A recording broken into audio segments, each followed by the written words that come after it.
Ça va bien, n'est-ce pas? Bénissons le Seigneur. C'est lui qui nous garde. Ce matin, je voudrais ouvrir donc un sujet avec vous, mais le thème, c'est le combat spirituel. Le combat spirituel.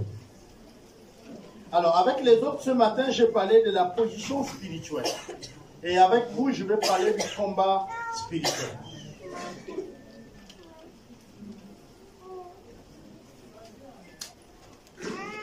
Alors, dans le combat, nous allons essayer de comprendre c'est quoi la conception du monde. Et nous allons comprendre comment le combat a lieu, où a-t-il lieu, et comment ça se passe le combat. Je vais être un peu bref, mais je vais expliquer un peu avec des mots que nous pouvons comprendre, des mots qu'on peut saisir.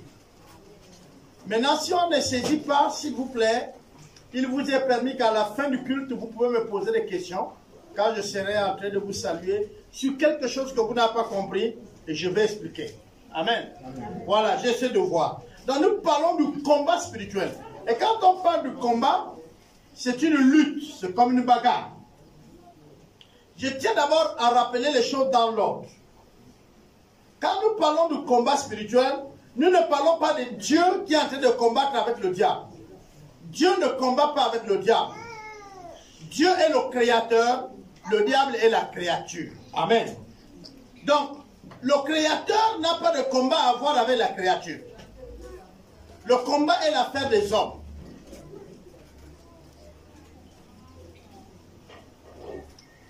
Il faut d'abord qu'on comprenne. Il faut d'abord séparer la part des choses. Quand Dieu veut, le diable se soumet. Le diable ne peut pas combattre Dieu. Le combat ici, c'est quoi? C'est la lutte acharnée du diable d'amener un grand nombre de monde vers l'enfer qui est destiné à lui. C'est ça le combat. C'est-à-dire que lui, il travaille pour que le plus grand nombre part en enfer avec lui. La condamnation, le diable connaît. Donc le résultat, l'issue. La Bible dit que quand le diable a fait la rébellion au ciel, il a été projeté sur la terre. On est d'accord? Et nous, on va comprendre pourquoi sur la terre. Vous allez comprendre que quand j'ai enseigné, par exemple, ce matin sur notre position en Christ, c'est une partie du message même du combat. Pourquoi? Parce que quand nous avons notre position en Christ, c'est-à-dire quand Dieu nous a permis d'exister, quand Dieu nous a permis d'exister, c'est-à-dire Dieu nous a amenés à l'existence, notre relation avec Dieu était bien, il n'y a pas de problème. Mais Dieu nous a créés sur la terre. Nous, on ne nous a pas créés au ciel. On nous a créés sur la terre. Donc la terre est la propriété des hommes. Ah, la terre est la propriété des hommes. Quand Dieu va dire, il sépare les eaux, il fait le ciel, il fait les oiseaux, il fait tout ça. À la fin, il les donne un chef. Donc il couronne ça par l'homme. Parce qu'il va dire, créons l'homme à notre image. Donc, l'homme a l'image de Dieu. Pourquoi? Mais parce que sur la terre, c'est le Dieu de la terre. L'homme est à l'image de Dieu. Comme Dieu règne au ciel, l'homme règne sur la terre. C'est pourquoi il va dire à l'homme, il va le lui rappeler, il dit, domine, assujettis, multiplie-toi, prends toute la surface de la terre. Il est en train de parler ici à l'homme et la femme. Ce n'est pas à l'homme au petit H, homme, non. Il parle ici à la créature qu'il vient de mettre au monde, qu'il a créé, qui s'appelle homme. Et il dit à l'homme, sois fécond. Le désir de Dieu, c'est que vous soyez fécond. Pourquoi? Parce que vous avez la responsabilité de remplir toute la terre. Or, pour que toute la terre soit remplie, c'est-à-dire habitée, il faut qu'il y ait la fécondité.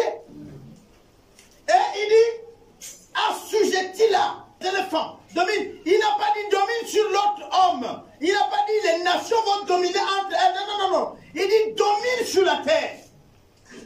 Donc Dieu était clair là-dessus.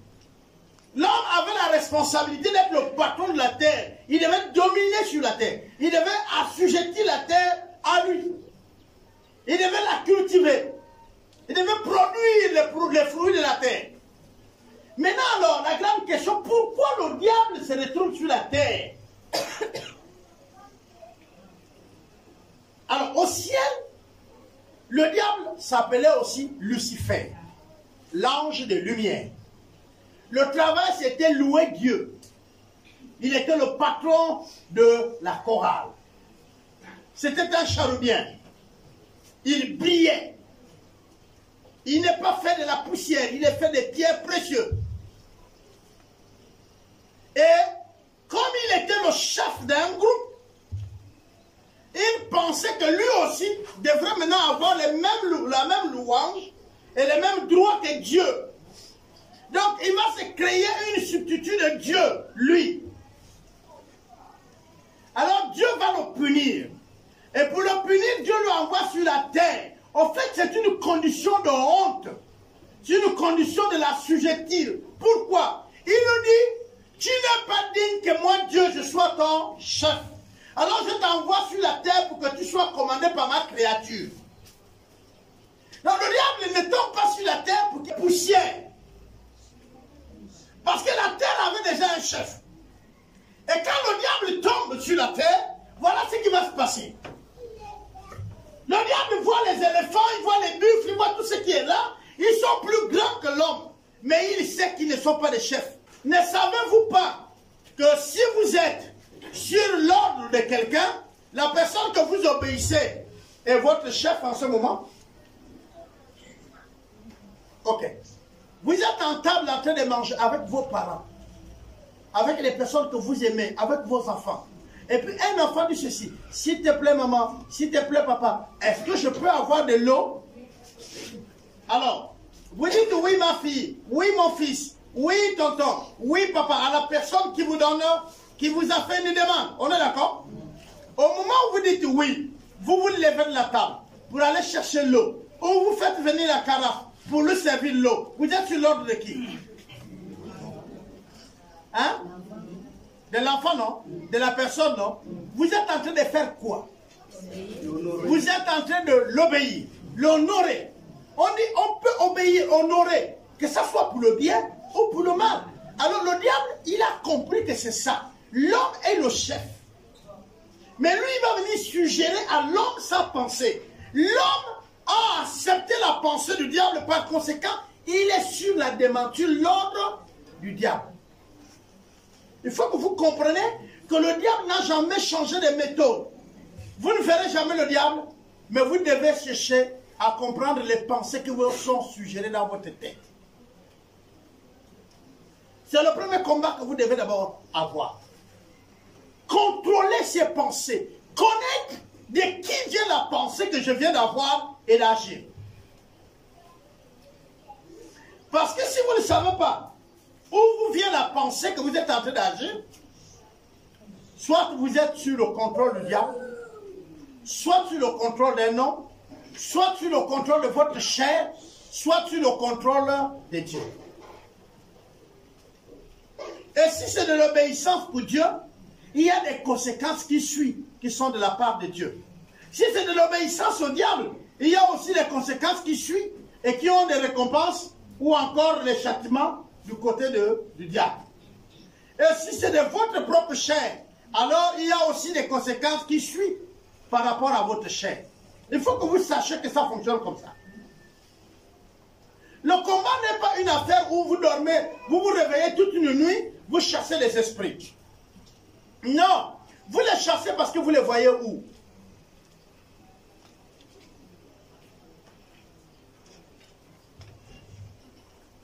On va aller doucement et doucement.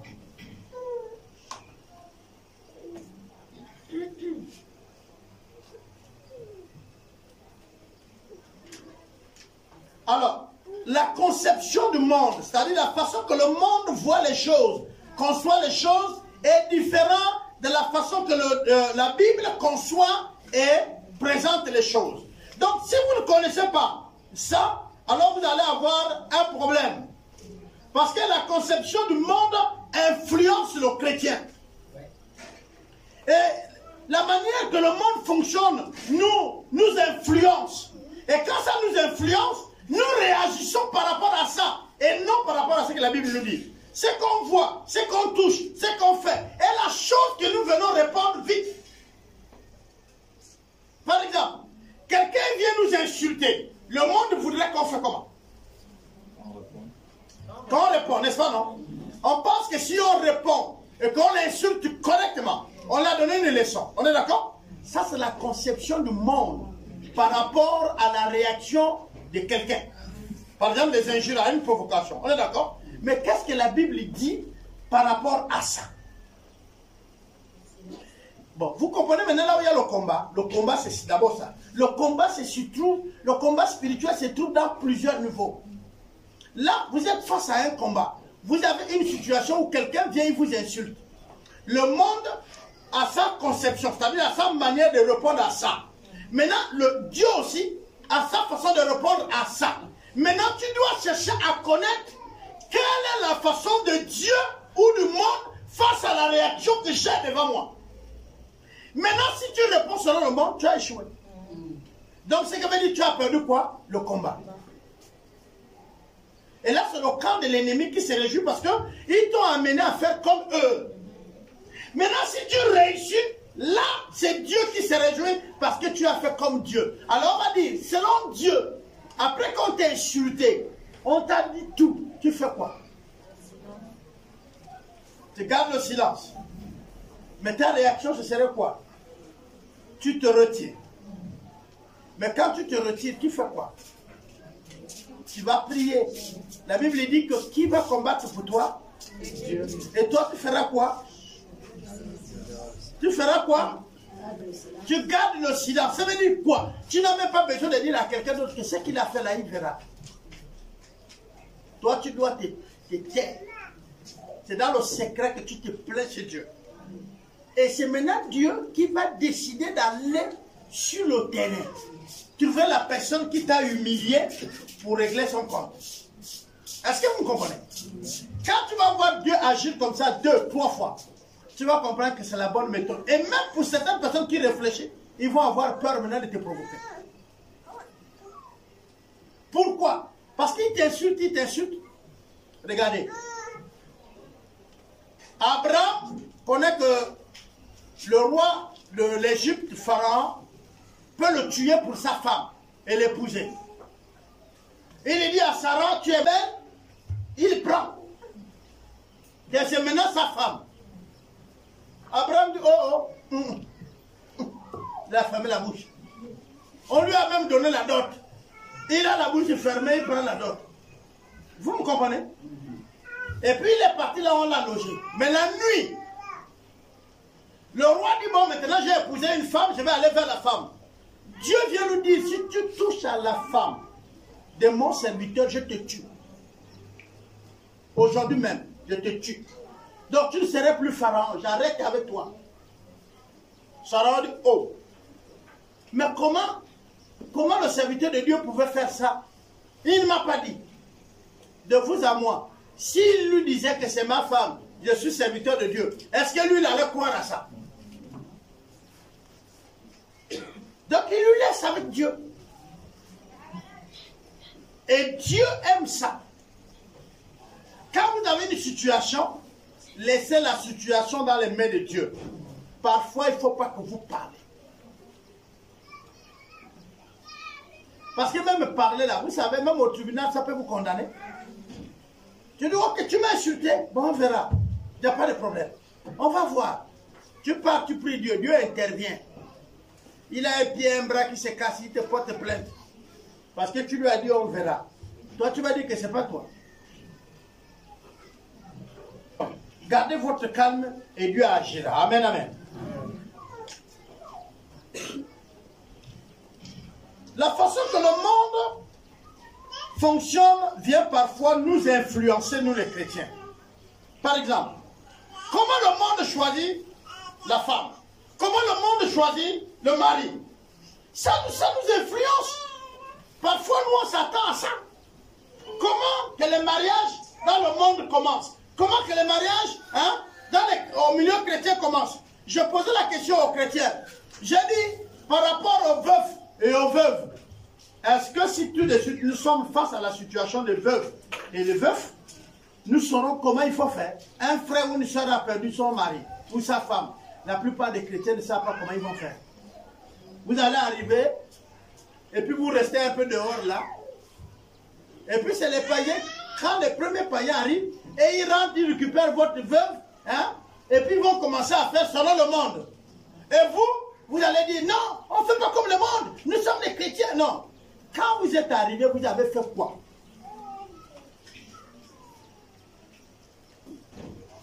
Et vous connaissez qu'on fait ça comment?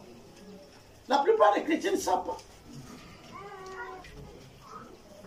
Et quelques-uns qui ont perdu leur mari, à eux-mêmes on a fait comme les païens. Maintenant s'il y a une soeur qui fait, elle va faire quoi? Elle va dire, appelons les mamans qui ont déjà perdu leur mari là. C'est ça, non? Ça c'est la conception du monde. C'est comment le monde a conçu sa façon de faire. Vous avez votre conception. Et votre conception est contraire à la conception du monde. Je vais encore aller plus loin, toujours dans les conceptions. La conception du monde voudrait que c'est le chef qu'on honore et qui s'assoit sur la table. N'est-ce pas, non? Celui qui est assis sur la table, qu'on sert, qu'on fait tout. Selon le monde, le chef, c'est lui, non? Mais la conception de Dieu dit, dans le royaume de Dieu, le chef est le serviteur. Donc, si vous êtes chef, votre premier combat, c'est de voir comment allez-vous vous positionner. Et un autre problème, quand vous allez voir vos leaders dans l'église, se positionner selon le modèle de Dieu, vous n'allez pas les respecter.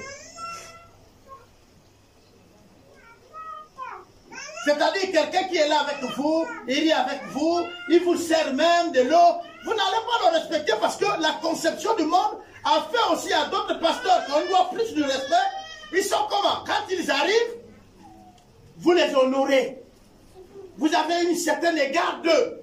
Vous avez une certaine distance. Ils ont une certaine manière de se positionner avec vous. Un écart. Vous oubliez qu'en fait, ils ont échoué sur ce plan-là. Le monde a sa façon de faire. La Bible a sa façon de faire. Vous ne pouvez pas dire, vous voulez faire comme Dieu, mais vous n'honorez pas la Bible. Non, ce n'est pas possible. Donc le combat a d'abord lieu, à connaître les conceptions. Et pour connaître les conceptions, c'est la Bible. Qu'est-ce que la Bible dit? Il dit, si on te prend un vêtement, on te prend ton t-shirt, hein, ton polo de force, la Bible dit, fais quoi? Donne-lui aussi quoi? Il dit le manteau. C'est-à-dire un vêtement même plus cher. Il veut dire quoi? Qu'est-ce qu'il veut dire par là? Est-ce que si on t'a volé, tu rentres dans la maison, tu vas prendre d'autres vêtements et lui donner? Qu'est-ce qu'il veut dire? Qu'est-ce qu'il veut dire par ça? Laisse. Il veut dire laisse. S'il a pris un vêtement, il a pris, laisse. Très souvent, vous faites le bruit autour du vêtement qui a été volé parce que vous avez vu ça avec quelqu'un. Et quand vous le restituez, vous ne le portez pas. Ah non? La plupart du temps, c'est ça. Tu vois ton costume, tu vois ta chemise à quelqu'un, tu dis, mais ça c'est ma chemise qui a été volée. Il faut arrêter ça et tout et tout. On est d'accord? Et puis, à partir de là, la personne vous restitue ou vous prenez de force. Mais vous savez qu'il a déjà habillé ça. Vous n'allez plus habiller ça. Donc, le mieux, c'est de laisser.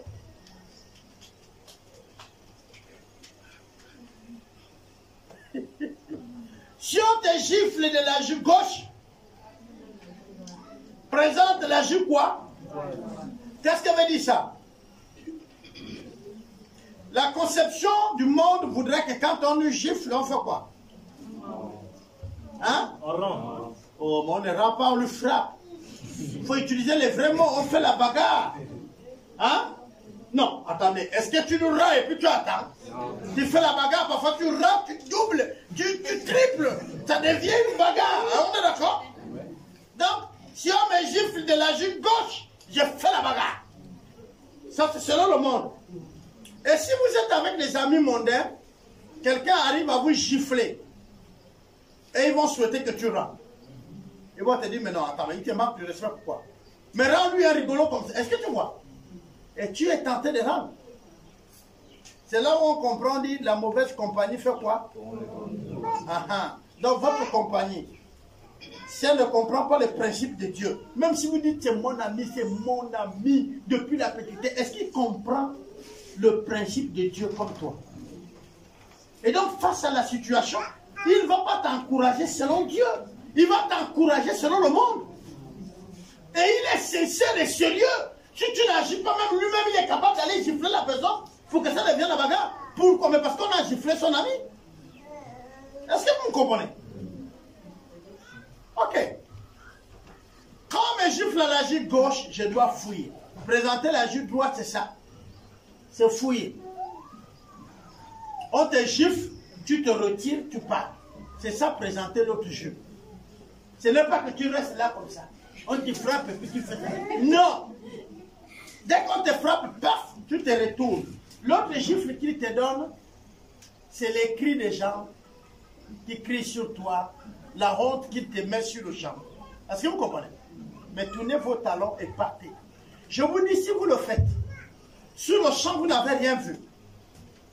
Mais la personne qui est venue sur les lames de la bagarre, dans les 5 minutes qui suivent, il retrouve ses esprits et tout de suite, ce qui va lui animer, c'est la honte.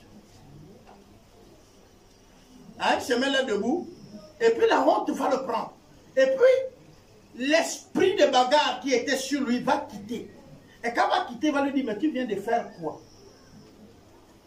J'ai invité les amis manger chez moi. Je n'étais pas encore marié avec ma malice.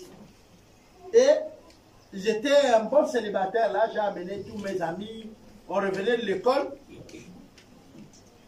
Et l'enfant d'un grand patron du pays était un de nos amis et un de nos invités. Ce jour-là, il n'est pas allé au palais de son père. Il est venu dans la cabane des pauvres. Et on s'est assis pour manger. On a mangé, ensuite on a fait des œufs entiers. Et chacun d'entre nous avait ses 2 œufs ou 3 œufs. Donc tu cassais, tu enlèves les coquilles et puis tu manges tranquillement, on raconte. Et moi je racontais tellement avec les autres que je ne mangeais pas. Donc j'avais mes 3 œufs encore en ce moment. Lui, l'enfant du grand patron, je dis bien qu'il habitait le palais. C'est-à-dire la maison où il habitait avec son père, c'était un palais. Nous, c'était les enfants de pauvres. Lui, on lui amène dans les voitures le matin, on lui dépose. Donc, pour se retrouver même dans nos maisons, là, il fuit l'école avec nous. Nous, les enfants de pauvres, on prend les enfants de riches, on les amène, ils fuient l'école. Donc, il avait fui aussi les classes. Et donc, il était avec nous. Et là, on mangeait chez moi. Il n'avait pas pris la voiture qui était venue les chercher à midi. Pourquoi? Parce qu'à midi, il s'est mis dans notre groupe et on est allé dans notre quartier, Ouengue. Et là, on mangeait. Et pendant que nous, on mangeait, on a fini de manger. Ces jours-là, c'était chez ma mère, on a mangé. Pas de fête, maman. On a fini de manger et on a mangé. On prend maintenant les œufs pour raconter. On avait un peu du piment et un peu du sel. Vous savez comment on mange au quartier. Et là, nous mangeons des œufs. Alors, l'ami va manger. S'il tombe sur la vidéo, là, il va même rire. Parce qu'il est aujourd'hui un des grands patrons dans le pays. Et il est en train de manger avec nous. Et puis, il a vu que ses yeux sont finis. Et il a poussé la main plus loin pour prendre, parce que pour moi, c'était encore là. Les 3. Il n'a pas encore mangé. Donc, il a pris un, il a mangé. Je pouvais accepter.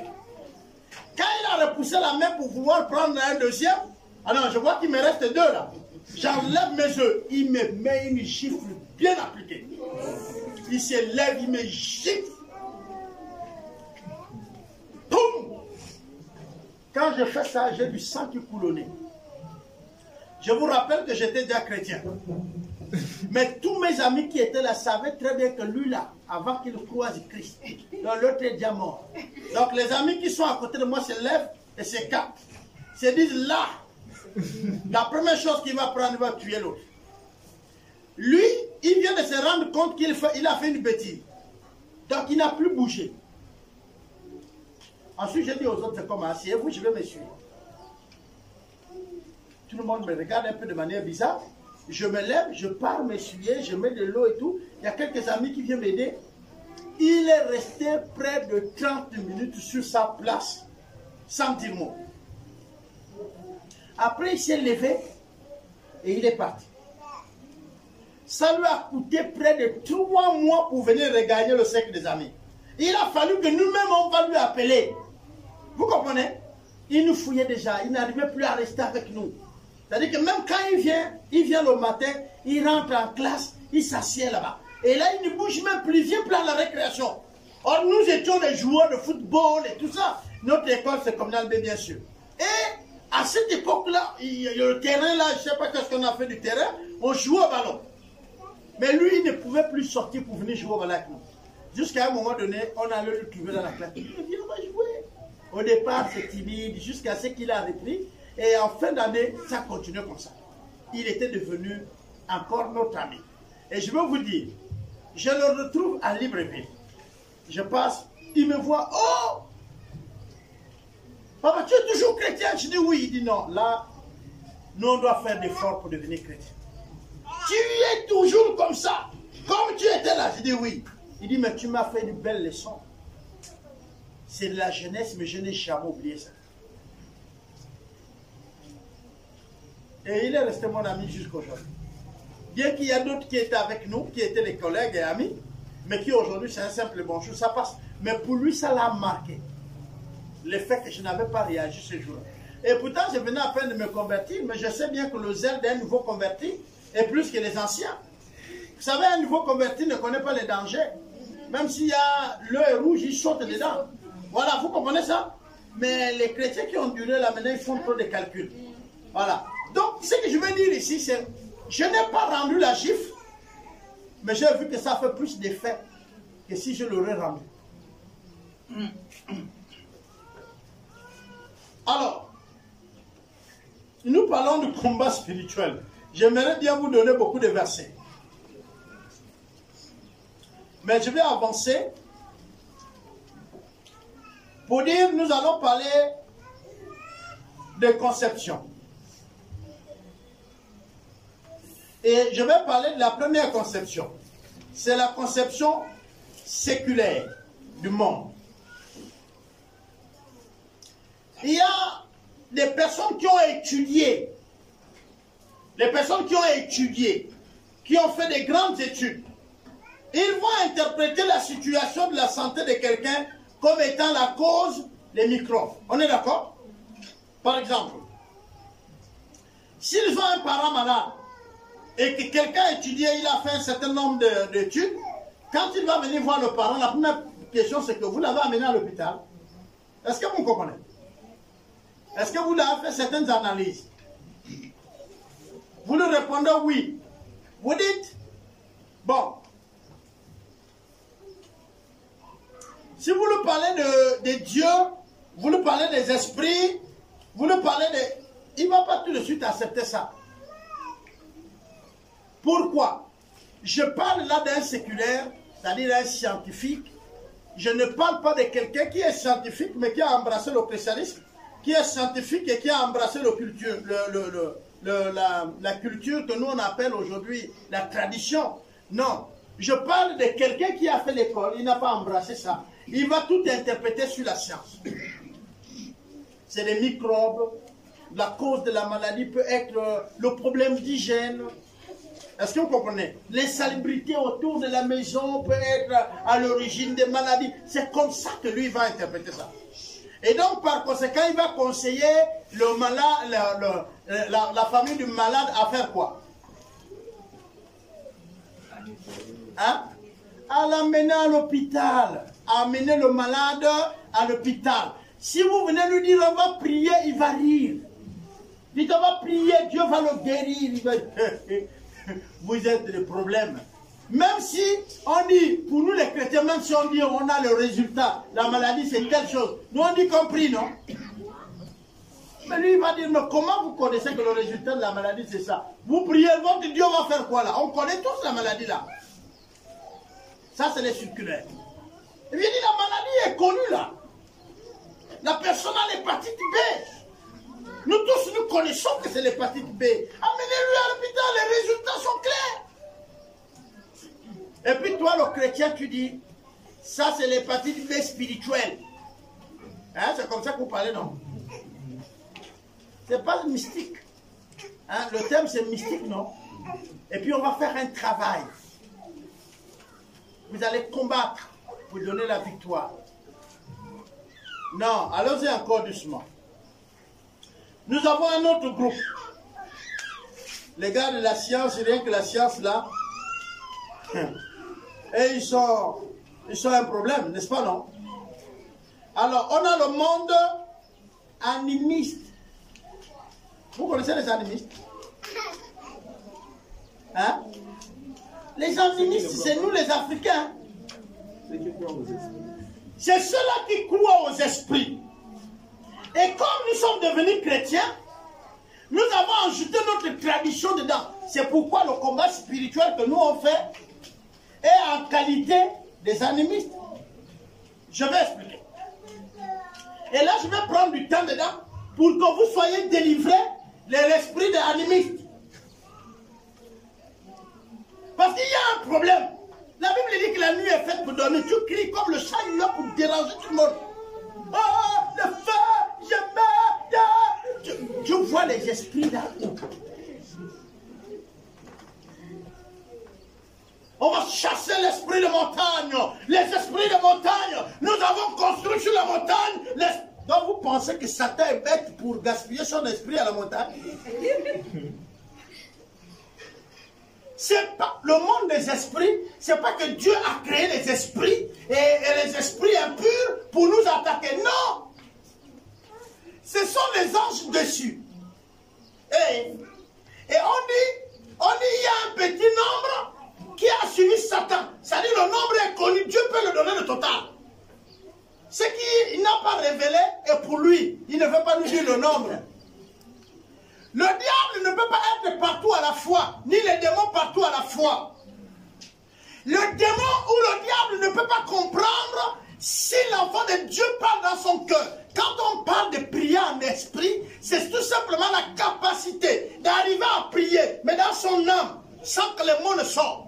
Parce que Dieu vous écoute et il vous exauce. Et comme Dieu vous écoute, il vous exauce, ça devient une surprise pour Satan. Lui, il n'écoute rien. Lui, les démons écoutent quand tu parles. Ma soeur, ça va? Oui. Et quand ça va, oui. Eux aussi, ils écoutent. Mais si je la regarde, elle me dit oui, papa. Ils n'ont pas compris ce que je l'ai dit. Oh. Ok, on va aller. Dans le monde animiste, si quelqu'un est malade, on va dire soit il a péché. Pour nous qui sommes devenus maintenant les chrétiens.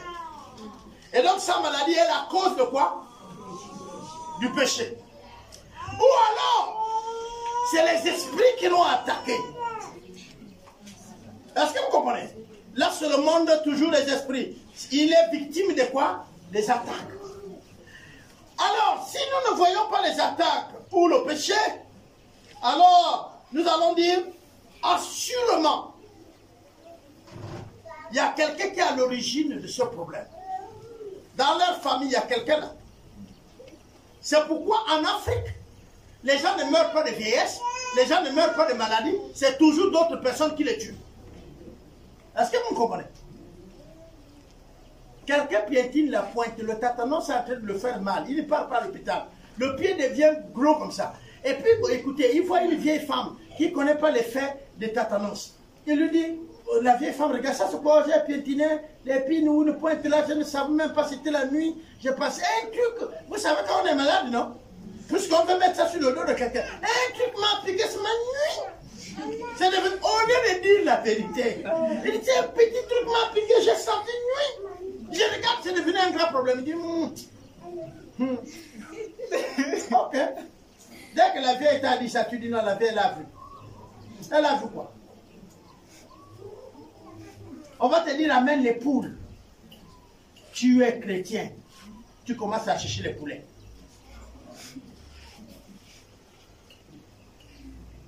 Oui, il y a des chrétiens qui n'aiment pas l'hôpital. Je pensais qu'on allait dire amen. Hein? Il y a les chrétiens qui n'aiment pas l'hôpital. Mais il y a aussi les chrétiens qui n'aiment pas qu'on prie pour eux simplement. Il faut le combat. Non, mais vous voulez combattre, vous combattez qui? Une des premières choses, c'est d'abord de connaître, vous êtes dans quelle conception? Vous êtes né dans quelle conception? Et dans notre cadre, nous sommes nés dans la conception animiste. Quand nous sommes nés, nos parents croyaient déjà aux esprits. Et liaient la plupart de nos mal par les esprits, c'est-à-dire les causes de certaines situations. Même la pauvreté. Il y a certaines personnes qu'on a dit leur famille est devenue pauvre là parce qu'ils ont fait telle chose. Vous comprenez? Et qu'ils doivent faire un certain nombre de sacrifices pour être... Attends, tu ne te maries pas, ton comportement était un problème. Mais on dit que non, vous êtes maudit, il y a un esprit de célibat. Donc il y a un esprit de célibat maintenant. Le célibat a un esprit.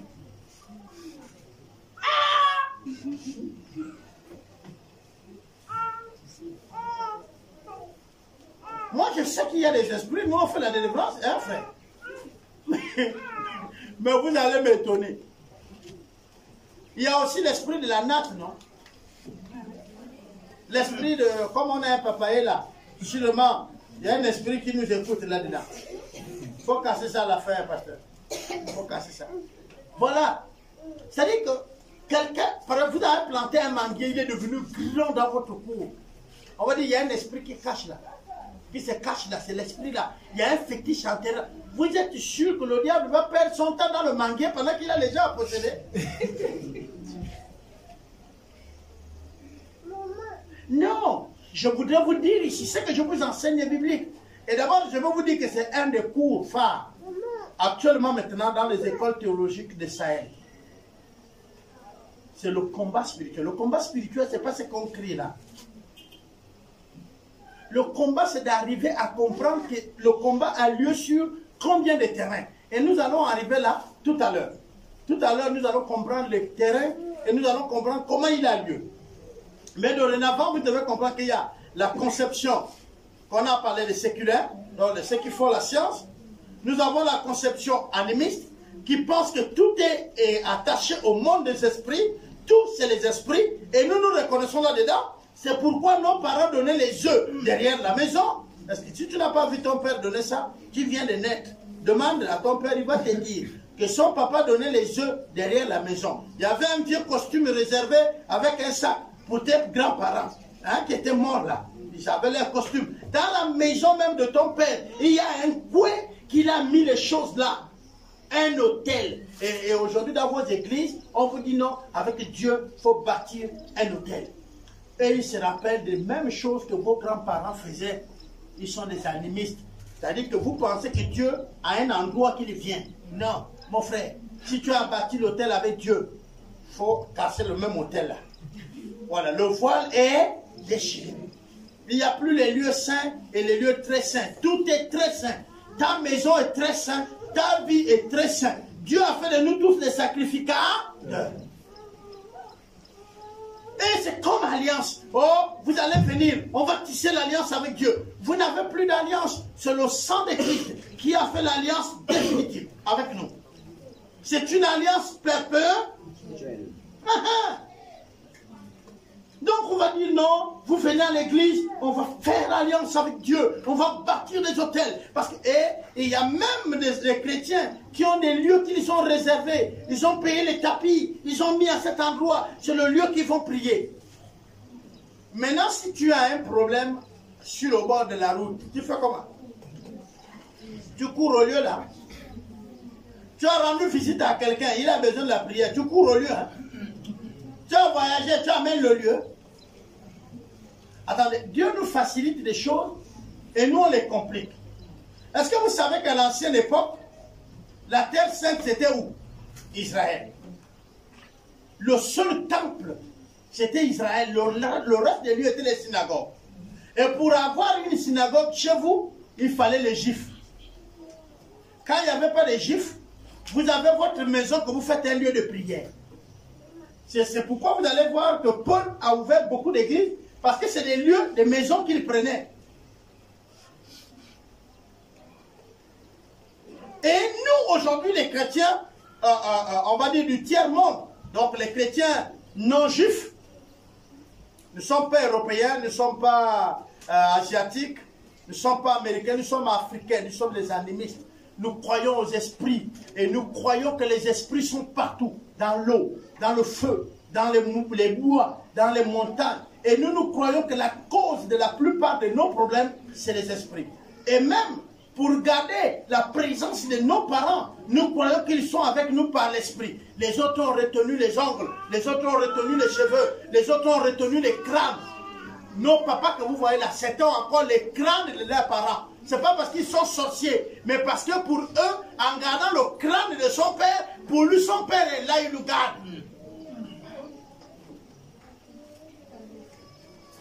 Vous pensez, quand nous avons fait la délivrance, là, les choses qu'on nous amène brûler là, vous croyez que c'est seulement les fétiches ici. Il y a les crânes humains. Crâne, je ne dis pas le crâne du sanglier, non.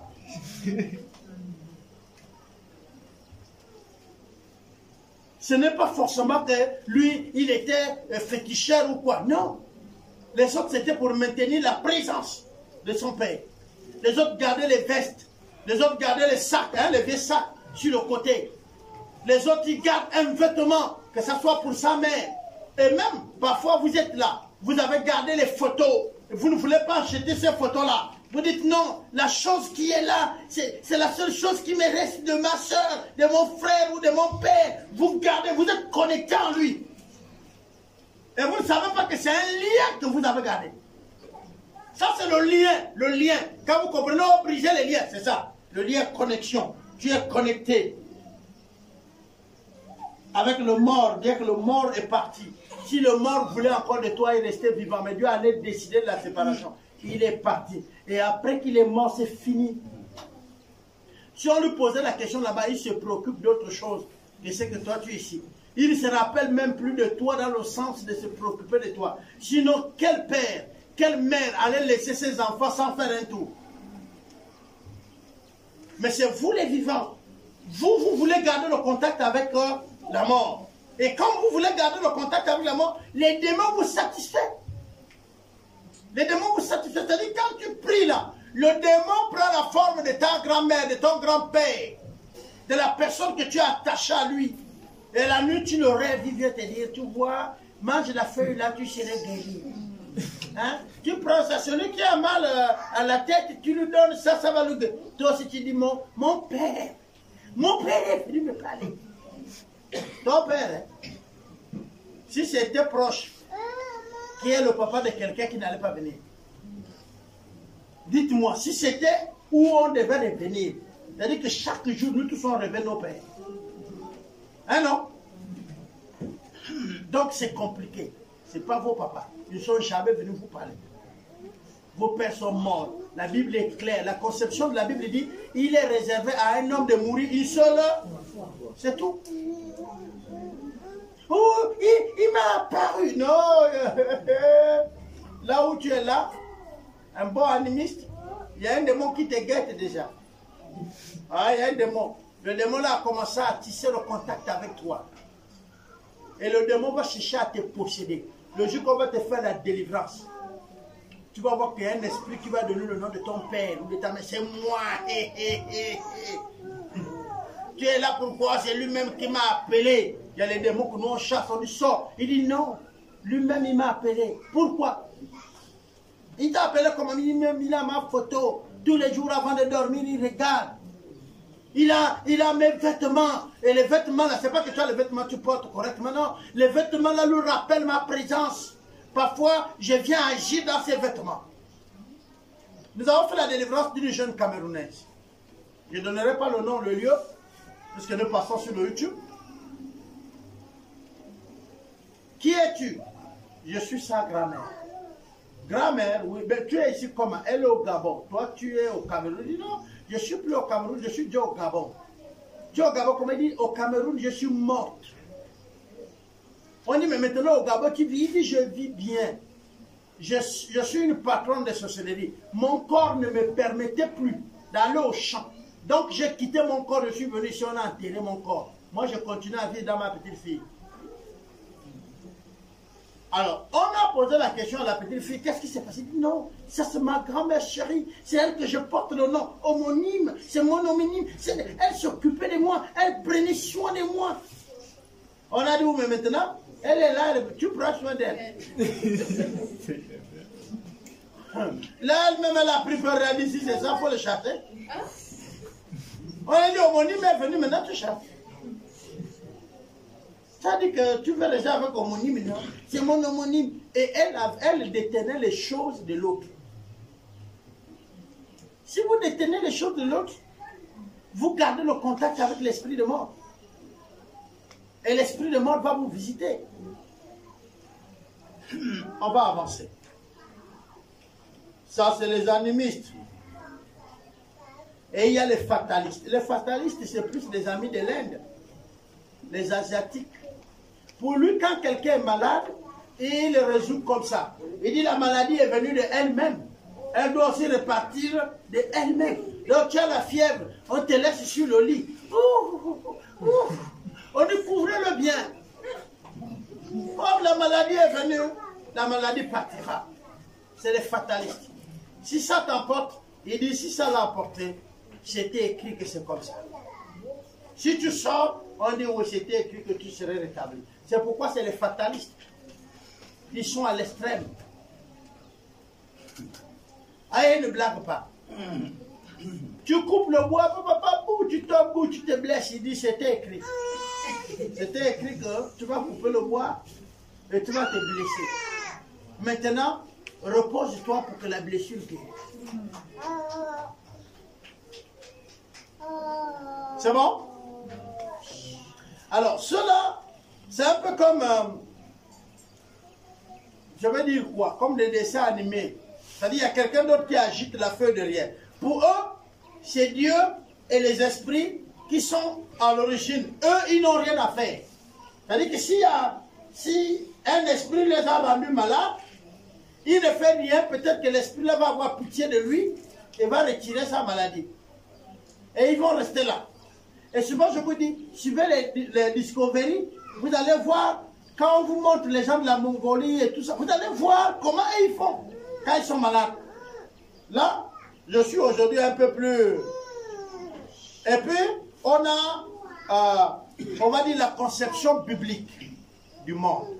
Et la conception biblique du monde n'est pas celle que nous sommes en train de présenter aujourd'hui aux autres. Alors, je voulais parler du surnaturel, mais je vais aller un peu plus vite pour arriver au champ de combat. Où est lieu le combat? Il y a 4 champs de combat. C'est-à-dire le combat, il a lieu sur 4 champs. 4 lieux. 1, le physique. 2, le mental. 3, le matériel. Et 4, le spirituel. Je le prends. 1, le physique. 2, le matériel. 3, le mental. 4, le spirituel. Vous pouvez l'écrire dans le désordre, peu importe. Il n'y a pas de problème, mais pourvu que vous avez les 4. Ok? Je reprends. Le physique, le matériel, le mental et le spirituel. Alors, observons les réalités du combat. Ce qu'il faut comprendre pour les chrétiens, c'est que nous, à cause de Christ, et là, j'ai fait lire aux autres le même verset et je vais vous le faire lire, c'est Ephésiens 2, le verset 6. Ephésiens 2, 6. Il dit, il nous a fait asseoir avec lui qui? Christ, dans les lieux célestes, avec Christ. Donc Dieu nous a élevés et il nous a fait asseoir dans les lieux célestes avec Christ. Et les lieux célestes, c'est le domaine de Dieu. Donc en réalité, nous sommes là où Dieu est. Et là, je vais expliquer ça simplement. Ok. C'est bien. C'est vraiment bien. Comment tu te prénommes? Oui, oui, oui. Doris, hein? Comment se prénomme ton fils? Néhémie. Néhémie. Écoutez bien. Néhémie est quoi? Il est Ndjebi. Et toi, tu es quoi? Tu es Obamba. Comment toi, Obamba, tu as fait un enfant Ndjebi? Non, attendez, elle va vous expliquer. Tu l'as eu comment? Tu as pris l'enfant d'un Djebi, tu as amené. Mais comment? Qu'est-ce que l'enfant Djebi fait chez toi? C'est son père qui est un Djebi. Mais réponds-moi comme ça. Mais il est au Bamba. Quand c'est toi, tu dis qu'il est au Bamba. Quand c'est le père, il dit il est Djebi. Ton fils est au Bamba, tu lui parles au Bamba. On est d'accord? Voilà. Quand il est avec son père, il parle Djebi. C'est un métis. Mais c'est le mot. Maintenant, écoute bien ma question. Il est quoi?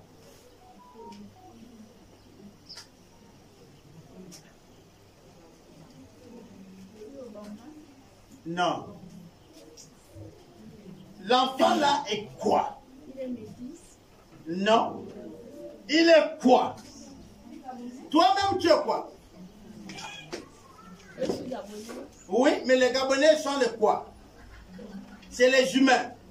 Tu es humain, non? Ton enfant est quoi? Il est humain, non? Pourquoi il est humain? Parce que c'est le produit. Oh, vous ne me comprenez pas? Si. Elle va aussi me comprendre. Pourquoi l'enfant est humain? Hein? Parce que tu es humain, non? Ok, c'est bien. Ouvrez vos Bibles dans le livre des Jean. Jean. C'est bon, vous êtes à Jean. Allons-y au verset Jean. On va aller au verset 3, c'est ça? Chapitre 3. C'est pas 3, hein? C'est Jean 1. Le verset 12. Je pensais que ceux qui ont déjà lu ça avec moi devaient dire non, papa, mais 12 et 13, il dit quoi?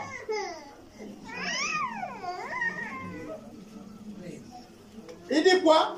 Mais à tous ceux qui l'ont reçu. Attendez, on va suivre la lecture. Vas-y, lis. Mais à tous ceux qui l'ont reçu. À tous ceux qui l'ont reçu. À ceux qui croient en son nom. À ceux qui croient en son nom. Elle a donné le pouvoir de devenir. Ah, alors doucement. Elle a donné, premièrement quoi? Le pouvoir. Et ensuite? Ok. Enfants de Dieu. Enfants de qui? Dieu. Oui. Lesquels sont nés. Ils sont nés. Non du sang. Oui. Ni de la volonté de la chair. Oui. Ni de la volonté de l'homme. Oui. Mais de Dieu. Mais pourquoi le volume diminue? Mais de Dieu. Ok. J'ai dit, regardez bien, on dit ils sont nés. Pas de la volonté d'un homme. Pas de la volonté de la chair. Pas du sang. Mais de Dieu. Dieu a fait naître comment? Il dit à tous ceux qui ont cru, à tous ceux qui l'ont reçu, il a donné quoi? Le pouvoir. De faire quoi? Devenir. Devenir quoi? Ok. Si Dieu fait que tu deviens son enfant, la nature de Dieu c'est quoi? Il est Dieu. On est d'accord? Dieu par conséquent est un esprit. On est d'accord? Si tu es devenu son enfant, tu es quoi? Esprit. Et donc par conséquent qui? Dieu. Dieu. Si je suis humain, mon enfant est humain, on est d'accord? Mais si je suis Dieu, mon enfant serait Dieu. Si je suis bois, mon enfant c'est quoi? Bon, si je suis une bête, mon enfant est quoi? Mais alors, comment je suis enfant de Dieu et puis je suis humain? Non. Quand nous sommes devenus une nouvelle créature, la nouvelle créature c'est ça, nous sommes devenus des dieux. Parce que Dieu nous a donné sa nature. Or, par conséquent, le diable ne peut pas corrompre Dieu. Quand Dieu dit, au commencement, Dieu dit aux autres, créons l'homme à notre image. Il le créa à l'image de quoi? De Dieu. Vous avez lu ça, non? Il dit, Dieu dit, créons l'homme à notre... Et ils se sont mis à créer l'homme à l'image de qui? De Dieu. À l'image de qui? Dieu. Dieu ressemblait à qui? À l'homme. Et l'homme ressemblait à qui? À Dieu. Au commencement, il n'y en avait pas encore le péché. Donc, le péché va faire en sorte que nous perdons notre image de Dieu. Nous perdons notre position de Dieu. Mais quand plus loin, nous avons reçu Christ, nous l'avons accepté, il nous fait naître. Donc nous reprenons notre position en Christ. ce que nous avons perdu au commencement, nous le récupérons vers la fin, en Christ. Et je vais encore expliquer. Dieu dit créons l'homme à notre image, à notre ressemblance, n'est-ce pas? Donc Dieu a créé l'homme, l'homme ressemble à Dieu, l'homme est un Dieu. Quand Satan vient même tenter l'homme, il lui dit, ce qu'il vous dit est faux. Si vous mangez le fruit, vous allez être capable de connaître le bien et le mal. Vous allez être des quoi? Des dieux. Comme lui. Mais ils étaient déjà dieux, puisqu'ils sont les enfants de Dieu. De tout ce que Dieu a créé, il n'a jamais appelé même les anges enfants. Les anges, il les appelle les anges. Ce sont ses serviteurs. Mais l'homme, il va lui donner le pouvoir d'être aligné comme étant ses fils. Et il dit les fils d'adoption. C'est bon? Donc, l'homme devient quoi? L'homme devient quoi? Dieu. Dieu. Puisque tu es le fils de Dieu, tu es Dieu. Si tu es le fils de l'homme, tu es l'homme. Si tu es le fils du bois, tu es bois. Si tu plantes l'oseille, il n'y a que les petits oseilles qui sortent. On est d'accord? Tu plantes l'incoulou, c'est l'incoulou. Là, vous comprenez, je parle de l'oseille. Hein? Tu plantes le manioc, qu'est-ce qui sort? Les petits maniocs. Tu plantes les graines du papayer, qu'est-ce qui sort? Les petits papayes. On est d'accord?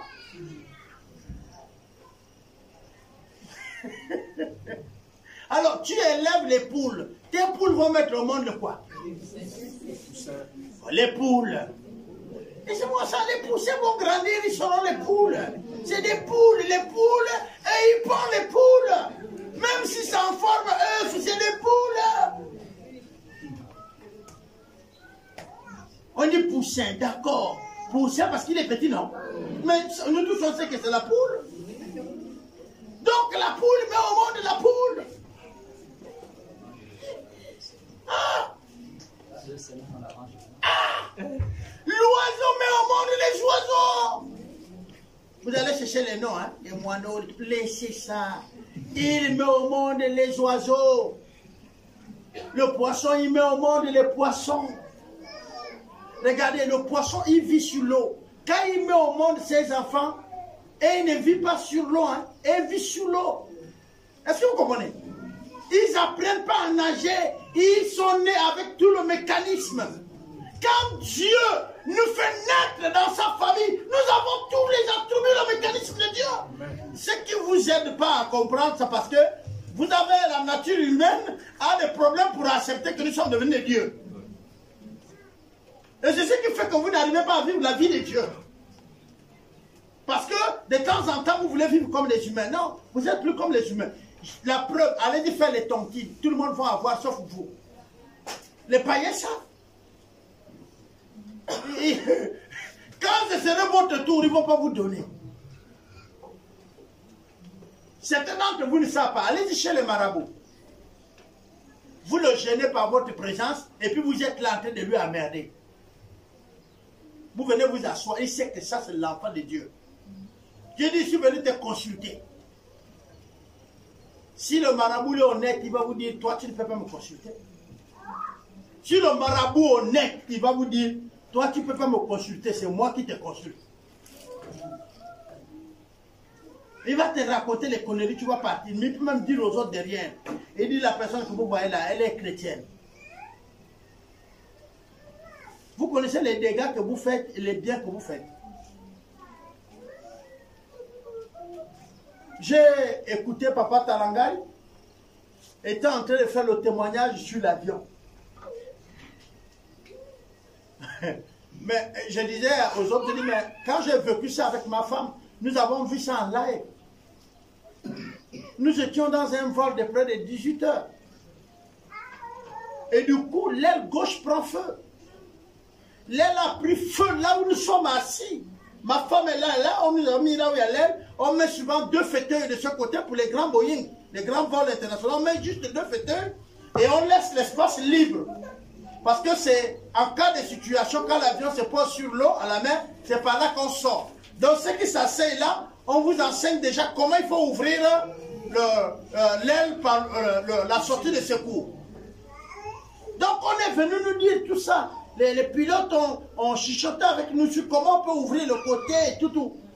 Mais pourquoi on nous a fait asseoir là pour le vol international? Quand nous avons fait le vol national, donc d'ici, on est parti avec, comment on va dire, Ethiopian Airlines, du Gabon pour Addis. On nous a fait asseoir du même côté. D'Addis pour Entebbe, donc à l'Ouganda. Ma femme et moi, on est allés d'abord là-bas. Là aussi, on nous a fait asseoir du même côté. Et donc, ils se sont rendus compte que nous, assurément, on connaissait déjà un peu. Et quand on est reparti d'Addis, plutôt d'Entebbe pour revenir à Addis, on nous a fait encore asseoir du même côté. Et nous avons fait un séjour à Addis. Et puis de là, maintenant, nous, on va prendre le vol pour aller en Thaïlande. Et je vous assure, nous étions contents. Les gens qui étaient à l'intérieur, quand la Bible dit que dans les derniers temps, les gens vont boire, manger, épouser, faire épouser les enfants, et que le Seigneur va venir comme un voleur, nous, on n'est pas en train de voir. Mais c'était la joie dans l'avion. C'était un grand Boeing. Hein, il était très grand, il était un peu plus que notre on va dire quoi, notre église. Ouais, il était plus grand que ça. Ah oui, il y a les Boeing. Hein? Oh, oh, oh. Il y a Boeing et Boeing. J'ai vu un en Thaïlande où je ne sais pas si en Afrique il va atterrir. Nous étions dedans. C'est 4 places par là, 4 places là, 4 ici. Et chacun de nous pouvait se connecter à la chaîne de télé qu'il voulait avec tous les chargeurs de portable en bas. Tu peux même brancher ton portable et puis tu suis la télé que tu veux dedans. Chez nous ici, dès que l'avion court, il faut éteindre ton portable. Là-bas, on vous dit qu'il faut le charger, il y a l'endroit. Et puis, je vais vous dire une chose. Là, l'air prend feu. Ma femme me dit, chérie, il y a des trucs comme la fumée. Je regarde la fumée parce qu'il y a du rouge devant. J'ai dit, non, viens, on échange de place. Ça, c'est la fumée. Comme c'est la première fois que tu voyages en vol international, c'est la fumée. Quand on traverse le nuage, donc l'air tape, ça fait le nuage. Elle dit, ah, ça. J'ai dit oui. J'ai changé de place avec elle pour qu'elle ne soit pas en train de regarder là-bas. Dans les minutes qui suivent, puisque les pilotes déjà connaissaient, il y a un qui est venu vers nous pour nous dire, gardez le calme pour que ça n'agite pas les autres. Nous avons gardé le calme. Or, pendant que nous sommes en train de remarquer, ils sont en train de vider le kérosène pour nous permettre d'atterrir. Parce qu'on ne peut pas atterrir avec beaucoup de kérosène, sinon c'est boum. Dès qu'ils ont vidé le kérosène, ils ont annoncé seulement que très chers passagers et tout, nous n'allons plus continuer le vol. Nous allons repartir sur Addis parce que notre aile, le moteur gauche a lâché, a pris feu et tout. Les gens qui étaient bourrés dans l'avion là, ils se sont déçus. J'ai vu les gens faire les Maria, je vous salue, Notre Père, c'est-à-dire tu penses à une de prière qu'on t'avait enseigné depuis la petitesse et tu fais ça.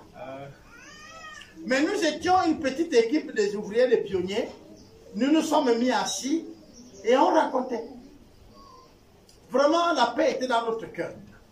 On racontait de tout et rien. J'avais mes chefs à bord et on racontait. Ma femme est là, on parlait de tout et rien. Et puis les gens s'agitaient. Mais nous, on n'imaginait pas que le staff avait remarqué que les 6 ou 8 qui étaient là ne s'agitaient pas. On racontait, on riait. Et le staff, donc c'est-à-dire le pilote, les copilotes, tout le monde avait remarqué que nous, on ne s'agitait pas. On avait gardé nos places, ceintures attachées. Pourquoi? Parce qu'on se regardait, on a dit les frères, si le Seigneur veut nous faire rentrer au ciel, ensemble comme ça. Mais c'est une joie. Vous comprenez? C'est de ça que nous on parlait. On dit bon, ok, on va d'abord confesser. Donc, on a prié le Seigneur, Seigneur, merci. Si c'est de cette manière que tu veux nous faire venir vers toi, ensemble comme ça, en tant qu'une équipe, nous te bénissons, te rendons de multiples actions de grâce. Si nous avons commis quelques péchés, qu'elles ne soient pas obstacles pour nous, parce que nous voulons nous retrouver avec toi. Pardonne-nous nos iniquités. Amen, amen, en se tenant la main. Ensuite, on s'est regardé. J'avais qui? J'étais avec ma femme. Aleti était seul. Inka avec sa femme. Et puis Bangira, qui est au Nigeria, et sa femme. Voilà notre équipe. Et c'était tous des directeurs des pionniers et même mes patrons régionaux. Parce que Aleti était directeur national, Sam Bangira, directeur du Nigeria, Aleti, directeur du Togo, et Inka est notre responsable international de toute l'Afrique. Le responsable de la formation pour toute l'Afrique. Lui aussi, il était là avec sa femme. Donc, c'est lui notre patron. Et après prier, on s'est mis là. Et puis bon, on m'a demandé de tout et on riait et tout ça. Je dis, mais voilà, donc là, le Seigneur nous ouvre la porte comme ça. On voit le Seigneur lui-même. Et puis moi, vous savez, moi, j'ai un vœu, j'ai une promesse que je me suis fait à moi-même. C'est de saluer Jésus qui a sauvé ma vie. J'ai dit, il faut que je le voie, je lui dis merci, face à face. Est-ce que vous comprenez ça? Ça, c'est mon vœu. Que le Seigneur me permette de lui dire merci, face à face. Et nous ne comprenons pas ces choses. Nous ne sommes pas des personnes autres. Nous sommes des enfants de Dieu, avec la nature de Dieu. Maintenant, je vais vous poser une question simple. Vous avez des enfants. De qui d'entre vous laisse quelqu'un venir de l'extérieur, il rentre dans sa maison et il va cogner son enfant dans la chambre? Donc pour vous, si vous n'avez pas crié toute la nuit au lieu de dormir, vous n'avez pas chassé les esprits, Dieu ne va pas vous garder. Mais vous souffrez. La Bible dit que la nuit est faite pour dormir. Et puis moi je ne comprends pas. Le diable ne possède pas les chrétiens. Le diable attaque les chrétiens, mais pas posséder. Si on te fait la délivrance, c'est, on va dire quoi? Processus de conversion. Parce que l'un des signes pour que la délivrance soit réussie, il faut que tu acceptes Christ. Je parle, ils sont là, les pasteurs, les anciens qui ont l'habitude de faire. Parce que si tu n'as pas Christ, le démon refuse de partir. Mais dès que tu acceptes Christ, on dit au démon, tu ne peux plus rester dans ce corps, il part. Frère, je mens. Donc, ça veut dire que si tu es attaché à Christ, le démon ne reste pas. Même si tu ne passes pas par la délivrance, c'est-à-dire l'aide des hommes, mais ton engagement avec Christ, la sainteté, le démon n'accepte pas la sainteté. Il n'accepte pas que vous soyez saints. Si tu vis la vie chrétienne et que tu vois toujours que de temps en temps on te ramène au péché, oui, c'est un signe que les démons te manipulent. Parce que s'il te laisse vivre la sainteté, il ne pourra plus te posséder. Est-ce qu'il y a les hommes possédés? Oui. Même dans l'église, oui. Vivent-elles la sainteté? Non. Laissent-ils Dieu gérer leur vie? Non. Ont-ils donné toute leur vie à Dieu? Non. Mais ils sont dans l'église? Oui. Ils comprennent les principes de l'église? Oui. Le véritable problème, c'est maintenant les obéir. C'est là où il y a problème. Les mettre en pratique, c'est là où il y a problème. Le champ physique, je vais citer le physique et comment Dieu nous attaque. Le champ physique, ce ne sont pas toutes les maladies qui proviennent des attaques sataniques. Cependant, nous avons vu l'évangile nous avons vu dans l'évangile qu'il y a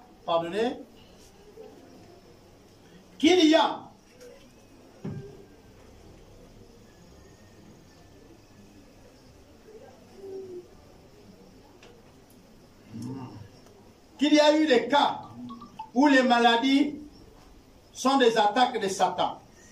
Par exemple, nous avons Matthieu 9, 32 à 33. Nous avons Luc 13, le verset 16. Vous notez.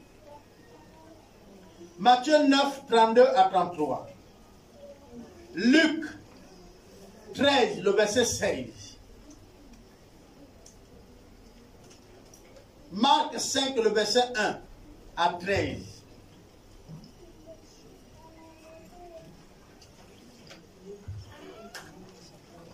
Le diable peut nous attaquer sur les besoins physiques. Dieu a créé l'homme avec des besoins et des désirs. Si ces besoins sont satisfaits dans les normes, cela est bon. Cependant, Satan aime prendre ce qui est bon pour tenter les hommes en les utilisant d'une manière nuisible. Vous avez Marc 4, le verset 2 à 4. Vous avez Genèse 3, 1 à 6. Alors, par exemple, il y a des besoins et il y a les désirs. Mais le diable, ça c'est physique. Le besoin de manger, de boire. Mais seulement aujourd'hui, c'est devenu maintenant des choses compliquées. On tue les autres, on tue les autres pour manger. On tue les autres pour boire. Hein? Et il y a les gens qui sont capables de haïr à cause d'un vêtement. Bon, chez les femmes encore, jusqu'à maintenant, au tissage de perruques qui coûtent cher. On est prêt à haïr parce qu'on a demandé, donne-moi ton perruque là. Hein? Ta perruque, hein? Ta perruque là. Et puis l'autre a dit, non, je ne peux pas donner. Et puis l'autre dit, ok, on ne se parle plus. Pourquoi? Ok? C'est bien qu'un homme se marie et qu'il a une femme. Ou c'est bien qu'une femme a un homme. C'est les besoins normaux, les naturels. Mais tu veux avoir tous les hommes ou toutes les femmes. Ce n'est plus normal. Là, ça devient un péché.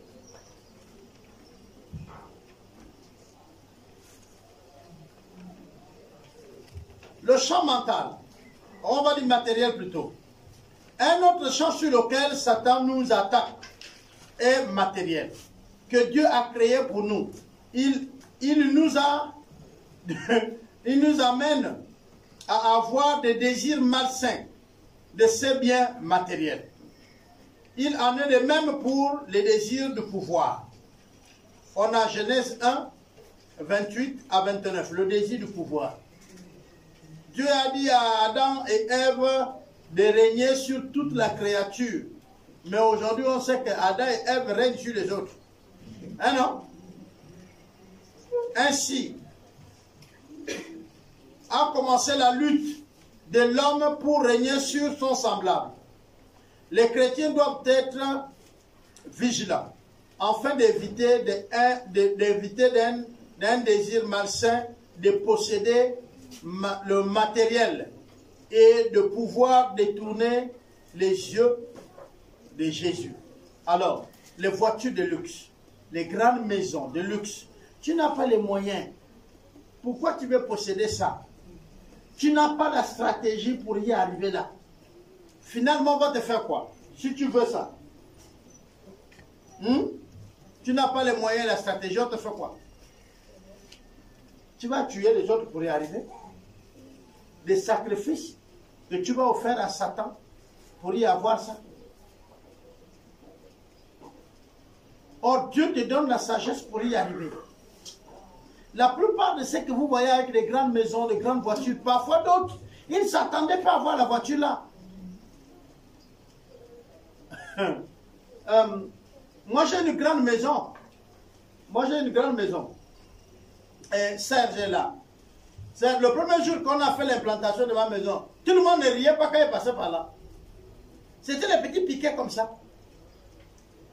Même moi-même, je ne voyais pas d'abord une grande maison. Ensuite, nous sommes venus, on a fait les fondations. Quand on a fait les fondations, il y a une chose que je vais vous partager. Moi, j'ai le don de foi. Ça, c'est mon don. Le leadership, don de foi.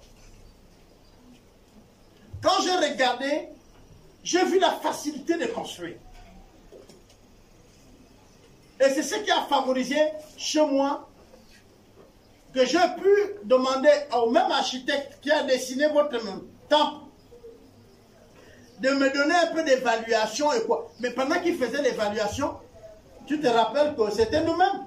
On arrive là, on dit non, la chambre là est petite, on casse ici, on casse, on tire. 2 jours après, on dit non, non, non, mélangeons la chambre là avec celle-là pour que ça devienne le salon. On casse tout ça, on reprend, on cassait. On avait déjà construit, on recasse. C'est pourquoi c'est une maison, je ne sais pas si ça va finir dans 10 ans. Parce que c'est la taille que je me suis dit, dans 10 ans, elle va finir. Mais s'il vous plaît, tu viens, tu regardes, wow, papa, il a une maison. Il me faut une maison comme ça. Mais il faut calculer, si tu dois construire pour 10 ans, 12 ans, tu mettras combien? Parce que la plupart voient seulement la maison. Mais elle, c'est une maison de 10 ans. En 10 ans, es-tu prêt? Vous voyez comment je suis habillé? C'est pas cher, hein? C'est pas cher. Ça, oh, papa, libérez un gros boubou. J'ai cousu ça au Bénin, ça coûte pas cher. Hein? Le pantalon, c'est Moutouki. Vous connaissez Moutouki? MTK. Voilà, simplement. Il y a des sacrifices à faire. Amen. Même dans le manger, dans le mode de vie. Tu es prêt? Et il y a un autre secret. Tu as combien d'enfants et j'ai combien? Tu comprends les charges? Et il crie, goûter, goûter, le matin, goûter, école, habit, maladie. Tu mets l'argent là-bas, non? Attention, et tu gagnes combien par mois? Moi, j'ajuste ce que je gagne parce que je suis du métier. Je prends du temps pour le faire, moi-même. Quand je prends un ouvrier, l'ouvrier monte 50 briques, moi-même 50 briques. Donc, en une journée, on a monté 100. Mais toi, c'est ton ouvrier qui doit tout faire. Vous me saisissez là? Vous êtes en train de regarder le palais du chef d'État. Début des travaux, 1974. Finition des travaux, je crois, 90. Ça fait combien d'années?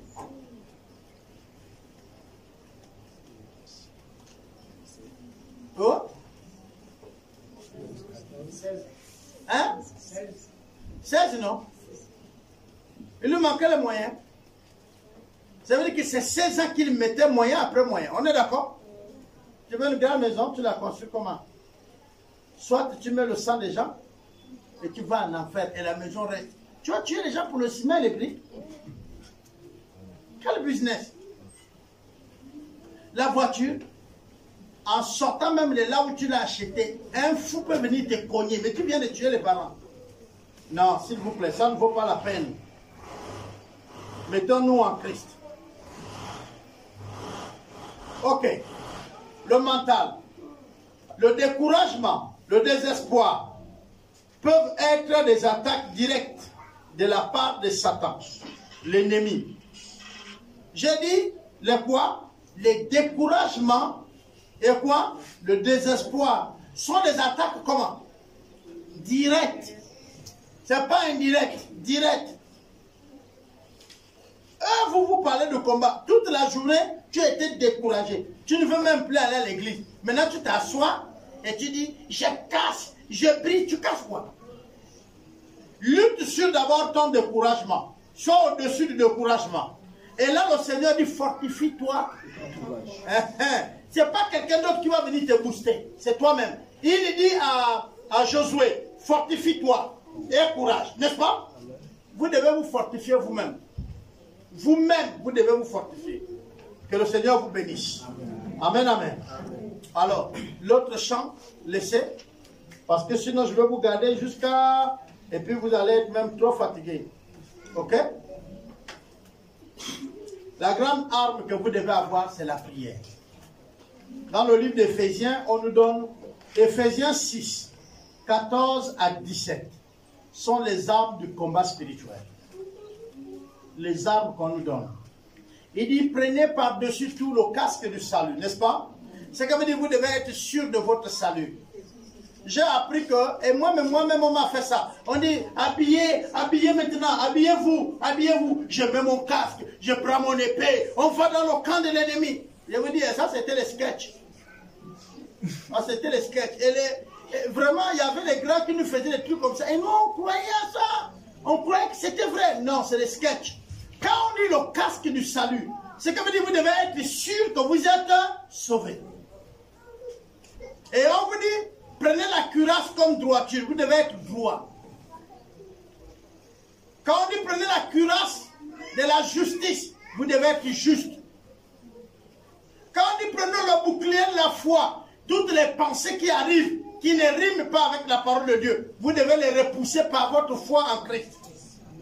Quand on dit maintenant prenez à votre main l'épée, qui est la parole de Dieu, vous devez toujours avoir la parole de Dieu dans votre être. Quand on dit prenez pour Jésus le zèle qui est dans l'évangile, vous devez toujours être zélé pour les choses de Dieu. Prêcher l'évangile, mais être zélé. C'est comme dire que les choses de Dieu doivent passer d'abord avant. Nous reviendrons dessus, je suis passé un peu rapidement. On vous dit, mettez la ceinture de la vérité, n'est-ce pas? Ça veut dire quoi? Quand il n'y a pas la ceinture, le pantalon tombe, il y a la honte. Donc il faut toujours dire la vérité, à quel que soit le prix que ça va vous coûter. Si vous ne voulez pas avoir honte, ne parlez jamais le mensonge. Dites la vérité. On n'a pas honte de dire la vérité. La vérité ne veut pas dire ici manquer de respect à quelqu'un. Oui, parce qu'aujourd'hui, maintenant, moi je vais lui dire les 4 vérités. Tu viens, tu parles à un aîné comme si c'était ton petit frère. Hein? Et toi, et dans ce que tu as dit la vérité où? Et il faut être droit.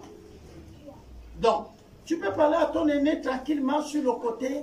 Dis, ah, Yaya, ce que tu as fait là, je n'ai pas compris. Qu'est-ce qui se passe?